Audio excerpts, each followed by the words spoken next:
Goeiedag, liewe vriende. As ek vanoggend vir jou die vraag vra, wat is die heel belangrikste ding in jou lewe? Wat sal jou antwoord wees? Hierdie lys sal van persoon tot persoon verskil, maar ek spekuleer dat daar dinge soos jou verhouding met die Here, jou familie en vriende, dalk jou werk op hierdie lys genoem word. En dan wanneer ons ook 'n bietjie dink daaraan, dan sal ons sê, hier's 'n paar goed in die lewe wat aan my vreugde verskaf. Dis ook op my lys van belangrike dinge. Ek dink nogal dat wanneer 'n mens so 'n tipe vraag kry, dan dink 'n mens onmiddellik aan die mooi goed. Goed wat 'n mens vir iemand kan sê, hierdie is vir my belangrik, sonder dat hulle jou te vreemd sal aankyk. Ek wil amper sê dat dit die normale dinge is, wat belangrik behoort te wees in jou lewe. As ek nou vir jou moet vra, wat neem die meeste van jou tyd in beslag in jou lewe, dan sal hierdie lys heel waarskynlik anders te lyk. Meeste van ons sal sê, my werk neem die meeste van my tyd in beslag.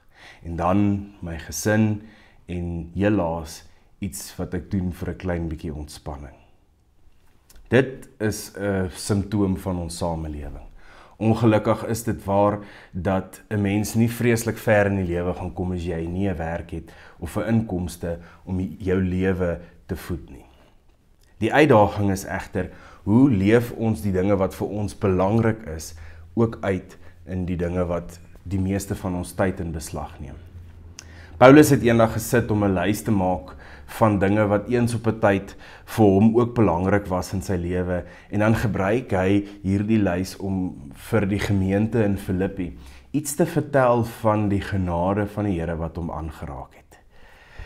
Hy sê in hierdie lys dat dit vir hom belangrik was om besny te wees, dat hy uit die stam van die ware verbond uitgekom het. Dit was vir hom belangrik gewees om goed opgeleid te wees in die Joodse wet, en dat hy ook getrou en foutloos hierdie wet navolg om sy verhouding met die Here te laat groei. Vanweë hierdie navolging van die wet was hy ook een van die grootste vervolgers van die vroeë Christendom. Maar toe raak die Here hom aan en Jesus vul sy lewe.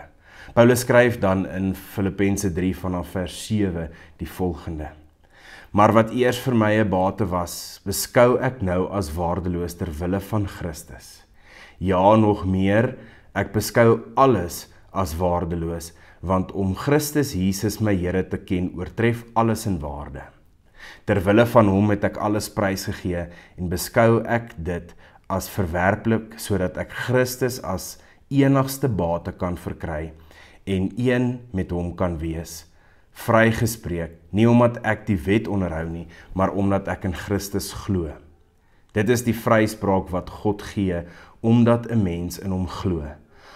Al wat ek wens is om Christus te ken, die krag van sy opstanding te ondervind en deel te hê aan sy lyding deur aan hom gelyk te word in sy dood, in die verwagting dat ek self deel sal hê aan die opstanding uit die dood.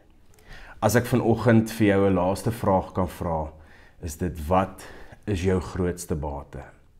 Volgens Paulus is dit om aan God te behoort, om deel te wees van die liggaam van Christus. Ons het almal 'n lys van dinge wat vir ons belangrik is, goed wat ons koester en waarvoor ons tyd maak in ons lewe. Maar Paulus daag ons uit om anders te dink oor hierdie lys. Ons verhouding met God is nie 'n afsonderlike deel van ons lewe nie, maar dit is eintlik die kern daarvan, soos die meel in 'n koek. As jy vir jouself kan dink aan 'n koek, en jou lewe is 'n hele koek, dan is daar 'n snytjie vir jou huis, daar's 'n snytjie vir jou werk, daar's 'n snytjie vir jou verhouding met jou familie en 'n verhouding met jou vriende, vriendskappe en so. En dan is daar ook 'n snytjie vir jou geloof. Die gevaar van hierdie denkwyse is die oomblik wat ons lewe begin besig raak, as ons besig word by die werk, of ons huisgesin hou ons besig, dan is die eerste gedeelte waar ons begin sny, is aan daai snytjie van ons geloof. Om anders te dink oor ons geloof is om te sê, my geloof is nie 'n gedeelte van my lewe nie, maar dit is eintlik die meel wat die hele koek deurdrink. Miskien is dit hierdie week 'n geleentheid vir ons om te vra, hoe deurdrink my geloof my lewe? Hoe lyk my werk, my huisgesin, my verhoudings, as dit nie net 'n lossnytjie is in my koek nie, as ek dit nie net sien as 'n aspek van my lewe nie, maar as 'n geheel waar Christus alles vorm en dra. Dan word my grootste bate my lewe wat deur Jesus Christus deurdrenk is en wat ek dan toewy aan die koninkryk van God. Mooi dag vir jou.